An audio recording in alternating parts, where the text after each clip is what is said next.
ഇതാണ്ടോ, ഇത് ഇങ്ങനെ പ്രസ് ചെയ്യണം, നല്ല ശക്തിക്ക് പ്രസ് ചെയ്യണം കേട്ടോ. ഇപ്പോഴതിലേക്ക് വരുന്നുണ്ട്.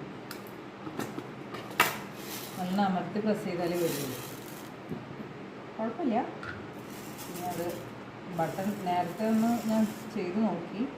അപ്പോഴെന്താ പറ്റുക വെച്ചാൽ ഇതിൽ ബട്ടണിനകത്തേ വീണിട്ട് പരിപ്പ്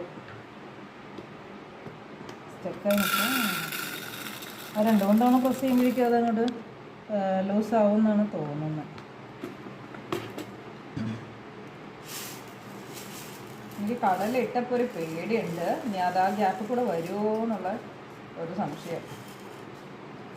ചെറുപയറും പരിപ്പൊന്നും കുഴപ്പമില്ല, പക്ഷേ കടലയുടെ അവസ്ഥ വീഴുന്നുണ്ട്. കുഴപ്പമില്ല, കടലയൊക്കെ വീഴാൻ പറ്റുന്നുണ്ട്. പിന്നെ നമ്മളിത്തിരി വെയിറ്റ് ചെയ്യണം, നല്ല